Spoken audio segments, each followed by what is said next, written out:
Hello everybody, this is Havoc with a tutorial on Crusader Kings III. Today I'll be going into Vassals.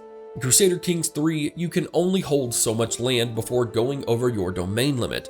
At that point, you'll need vassals to expand your empire, and there's a lot more to them than at first glance. Let's get into what vassals are, what they can do for you, and how to control them. Let's dive in. What are vassals? Vassals are land-holding characters who consider you their liege or ruler. Out of the 5 hierarchy realms of Baron, Count, Duke, King, and Emperor, only the first 4 ranks can be vassals, although a king as a vassal is somewhat rare, but can happen. There are a few main classifications for vassals in CKIII that you will need to consider at all times. Strong vassal. These are vassals who are either approaching or who have exceeded their liege in power. Having a strong vassal will incur an opinion penalty as they see you as weak and vulnerable. Powerful vassal. These vassals hold the most soldiers and provide the most income. Pay close attention to these vassals as they won't be satisfied with just land, they'll want a seat on your council. Eventually, you will run out of council seats, at which point things get a bit trickier to satisfy them. Direct vassal. A direct vassal is one that serves you personally, excluding barony tier ones. You are allowed a certain number of direct vassals, called, not surprising, your vassal limit. Vassals of vassals do not count towards this number.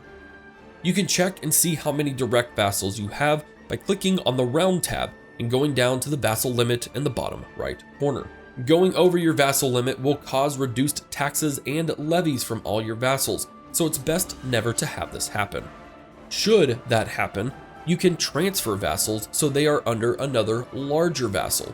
To do this, right-click on a larger vassal, go down to Grant Vassals, and choose any of your vassals as long as they are a lower rank than the one you are granting to.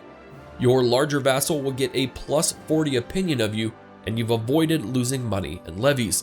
It's ideal to find your weakest vassals to grant, as they are contributing the least anyways, so handing them off won't affect you much at all. What can vassals do?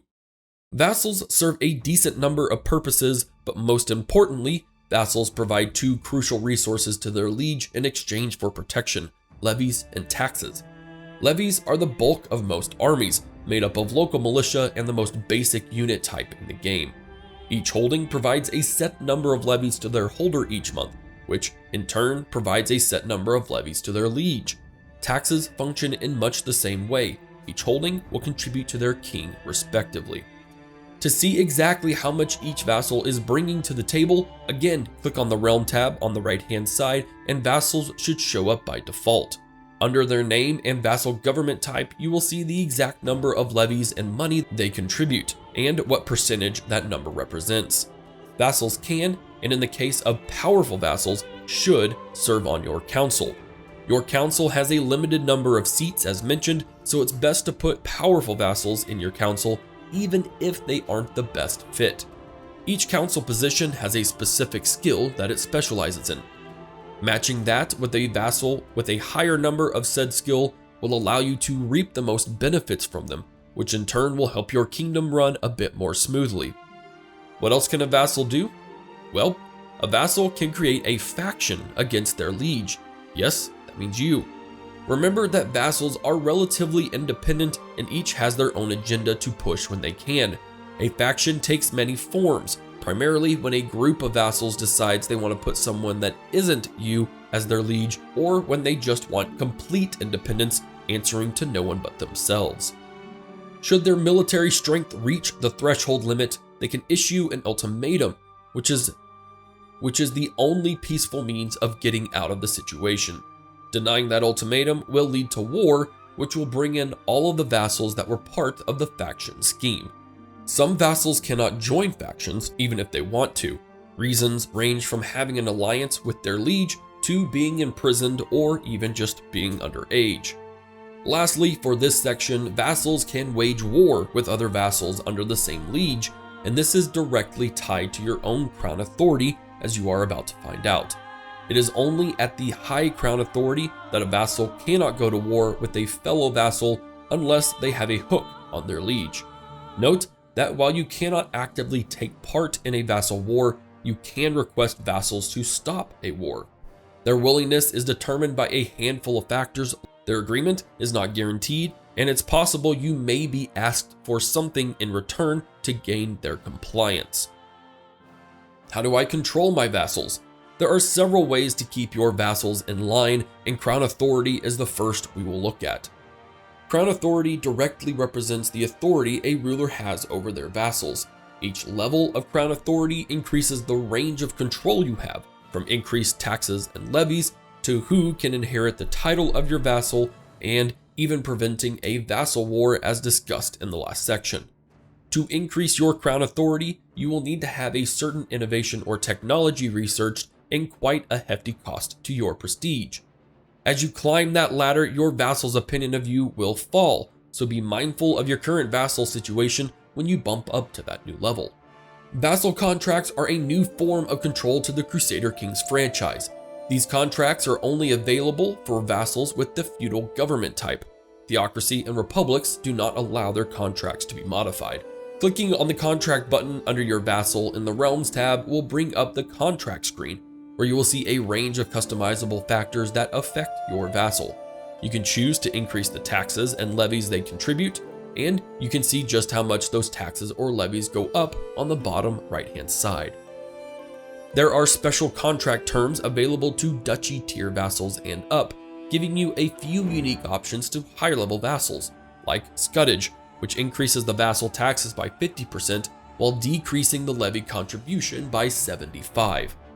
Last in the contracts are a range of rights you can give or force on your vassal, from religious freedom to a guaranteed seat on the council or forcing a certain succession right. Tweak and tune all of these factors to each vassal depending on their opinion of you or to counter a certain situation. Be warned though, any modification that increases a vassal contribution or limits their independence will be seen as an act of tyranny, causing all of your vassals to lose opinion of you. If possible, use a hook, essentially blackmail, to lessen the tyrannical effects on all vassals, although the vassal that you are currently dealing with will still get that opinion hit no matter what. Diplomacy, both as a CK3 character skill and your own ability to play, is yet one more way to control your vassals, especially in the area of opinion. Regardless of your character's lifestyle choice early in the campaign, it is well worth switching to diplomacy as your kingdom expands.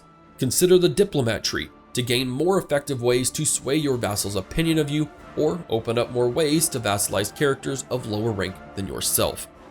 In regards to personal ability, keep an eye on your vassal's opinions, especially the powerful ones. Hovering over their opinion number in the Vassals tab will give a detailed breakdown of everything that is affecting that number, both positive and negative. For the sake of controlling vassals, let's look at a few quick ways to increase their opinion of you. Granting a title is an easy way to gain a decent bit of opinion. The larger the title, the larger the increase in their opinion of you. Keep in mind that giving away a title means you lose those lands. So this is only advisable if you are over your domain limit, or if the lands in that title do not generate much money, or you're desperate to keep that vassal in line. Another simple way to appease a vassal is by giving him or her one of your own direct vassals, as mentioned early in the video. This is a simple way to manage an overabundance of vassals, as well as give you some easy out options to keep your bigger vassals in line. That plus 40 opinion modifier is crucial in larger empire management and could save a potential rebellion. That's all for this tutorial on vassals in Crusader Kings III. Hopefully you gain a deeper understanding of them so that you can run your empire a bit more efficiently. I have no doubt there are a lot of questions that I couldn't answer, so be sure to leave a comment and I'll do my best to get to them. If this is your first tutorial, the playlist will be frequently updated with more material. So be sure to subscribe and turn on the notification bell to stay up to date.